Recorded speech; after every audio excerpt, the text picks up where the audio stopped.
Good morning friends. আজকে আমি আপনাদের হার্ট ডিজিজ হাইপারটেনশন সম্পর্কে একটা দুটো কথা বলব। হাইপারটেনশনটা কি? যখন আমাদের হার্টের যে ইয়েটা মানে আমাদের শিরার উপর যে প্রেশারটা ক্রিয়েট করে তাতে সিস্টোলিক অ্যান্ড যেটা ক্লোজিং হয় সেটা ডায়াস্টোলিক।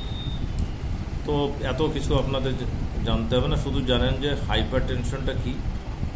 বাংলার মিনিং আছে উচ্চ রক্তচাপ। রক্তচাপ সবারই থাকে, যখন ওটা বেশি হয়ে যায় তখন তাকে হাই ব্লাড প্রেশার বলে। আর এটা কোনো মানুষের কন্ট্রোলে থাকে না, মানুষের কি করতে পারে কিছু মেনশন করতে পারে। তো এটা কেন হয়, হাইপার টেনশনটা কেন হয়?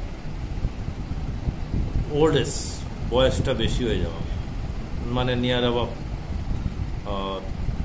30-40 থেকেই শুরু হয়ে যায়। তো নাম্বার 2, ওবেসিটি, ওজনটা অনেক বেশি থাকে। মনে করেন কারো ওজন থাকার দরকার 70 বা 80 কিলো, তার কত? 1 কুইন্টাল। নাম্বার 2, নাম্বার 3, স্ট্রেস, রাত্রিবেলা না ঘুমানো। হ্যারিডিটি মানে বংশগতি, মানে বাড়িতে কারো ছিল, জেনেটিক্স, ঠাকুরমা, দাদা, দাদি বা মা বাপ এক্সেট্রা এনাদের আগে ছিল। তারপরে ল্যাক অফ এক্সারসাইজ, মানে এক্সারসাইজ না করা, বাড়িতে চুপচাপ বসে থাকে। তো এই সমস্ত কারণের জন্য হাইপার টেনশন হয়ে থাকে। এইবার কারণটা বললাম, সাইন সিমটম। সাইন সিমটমটা কি? যে আপনার হাইপার টেনশন হয়েছে তো কি করে বুঝবেন? দেখবেন যে মাঝে মাঝে না মাথা ব্যথা করে, মাথাটা ঘুরায়, মানে ভার্টিগো, মানে উঠে দাঁড়াতে গেলে কোনো চক্কর আসা, উইকনেস থাকে, খুব উইকনেস। চেস্ট পেন থাকে, বুকের বাঁ সাইডে ব্যথা থাকে। বাঁ সাইডে মতো আমাদের যে বুকের বাঁ সাইডের নিপিল লাইনের নিচে পেন ভাব থাকে বাঁ সাইডে। আর অনেকটা ইয়ে থাকে, মানে নট ইজি, একটু ভারী ভাব থাকে। চোখে ঝাপসা, মানে চোখে ঠিক মতো না দেখা, একটু ঝাপসা ভাব। অনেক সময় নাক দিয়ে রক্ত বেরোতে পারে। তারপরে এই সমস্ত কমপ্লিকেশনগুলো থাকে, মানে সাইন সিমটমগুলো থাকে হাইপার টেনশনে। তো মনে করেন আপনার হাইপার টেনশন হয়ে গেছে, এখন কি করবেন, কি করে বুঝবেন? আপনি কোনো ডাক্তারকে দেখিয়েছেন, তো ওখানে গিয়ে আপনার বিপি মেজারিং করা হলো, করার পরে দেখা গেছে যে আপনার বিপি 180 বা 160/100।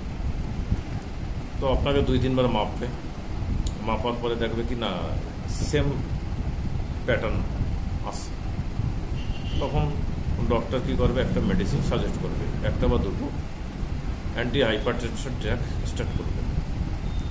তো কারো হাইপার টেনশন হয়েছে, বা আমি আগেই নামগুলো বলে দিই, তো ওইগুলো দেখবে যে হ্যাঁ উনি যে বলেছিল ওই নামগুলো তো একবার বলেছিল যে অ্যান্টি হাইপারটেনশন ড্রাগগুলো কী কী। এখানে আবার কিছু জাস্ট আমি কিছু এক্সাম্পল দিয়ে দিচ্ছি, যেমন অ্যাটিনোল, টেলমিসার্টন, মেটাপ্রোল, অ্যামলোডিপিন। তো এই সমস্ত নাম ফামগুলো দেখবে আর কি। 40 mg, 50 mg, 5 mg, 10 mg, এগুলো মানে এই মেডিসিনগুলো আপনার সাথী আর কি, মানে আপ টু ডেট, মরার আগের দিন বলতে আপনার সঙ্গে থাকবে, মানে কেউ থাকুক বা না থাকুক এই মেডিসিনগুলো আপনার সঙ্গে সাথ দেবে। আর মানে এরকম কথা কেন বলছি, কারণ বিপিতে যখন মেডিসিন শুরু হয়ে যায় তখন এটা চলতে থাকে। That is life long medicine.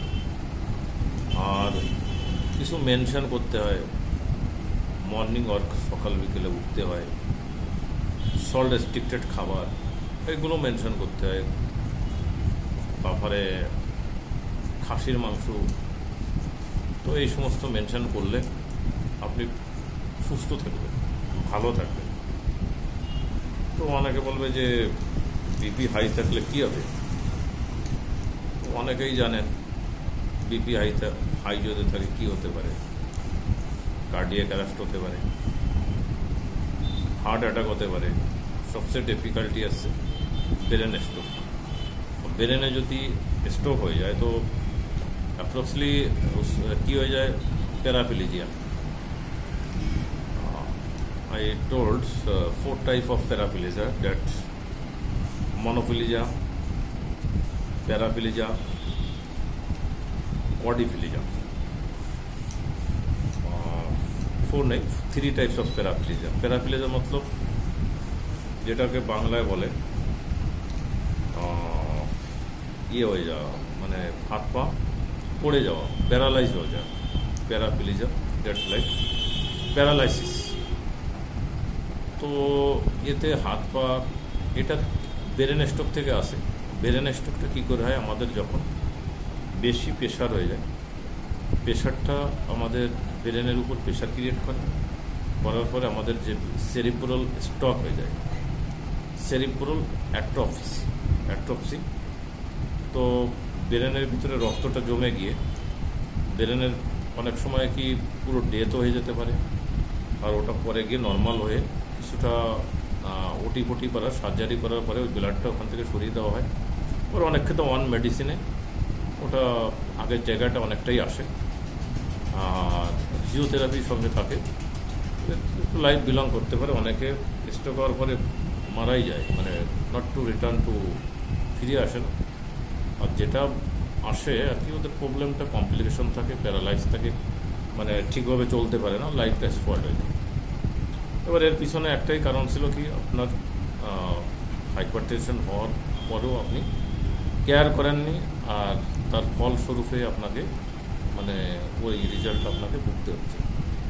যেটা রুলস, মানে একটা যখন ডায়াগনিস শুরু হয়ে যাবে, একটা যখন বিমারি আপনার শরীরে ক্রিয়েট করে, তখন ওর কিছুটা ওকে মেনশন করে চলতে হয়, মানে ও কিছু চায়।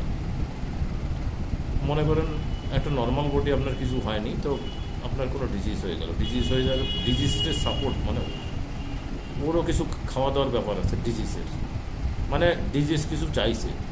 এবার ডিজিজের খাবার কি, মেডিসিন, ফিজিক্যাল এক্সারসাইজ, এগুলো দিলে ও শান্ত থাকে। তো হ্যাঁ, আরেকটা কি, যখন হাইপার টেনশন থেকে কী কী কমপ্লিকেশনগুলো আসে, কিডনি ফেল হয়ে যায়, আমাদের যে কিডনির ভিতরে যে নেফ্রনগুলো থাকে, নেফ্রনগুলো আউট হয়ে যায় প্রেশারে, তো কিডনি ফেলদের সম্ভাবনা থাকে।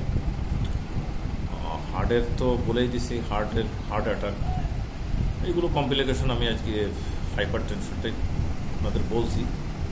তো প্রথমে বলে দিছি যে 120/80 এর উপরে যখনই থাকবে তখন তাকে হাইপার টেনশন বলা হয়। এবার হাইপার টেনশন যে ইয়েগুলো, মানে লেভেলগুলো 1, 2, 3, 4, তো সেই হিসাবে ট্রিটেড করা হয়। 1, 2, 3, 4 ড্রাগকে সাপোর্ট দেওয়া হয়, হাইপার টেনশন ড্রাগকে সাপোর্ট দেওয়া হয়। তারপরে মেডিসিনের সঙ্গে সঙ্গে আপনাদের যেমন কি মেনশন করে রাখতে হয়, বডি ওয়েট, সকালবেলাটা মর্নিং ওয়ার্ক, এগুলো আপনাদের মানে কি লাইফ লংয়ের জন্য, হাইপার টেনশন কেসের লাইফ লংয়ের জন্য বিভিন্ন প্রসেস। তো আজকে আমি আমার তরফের থেকে এটুকুই হাইপার টেনশন সম্পর্কে। Thank you so much.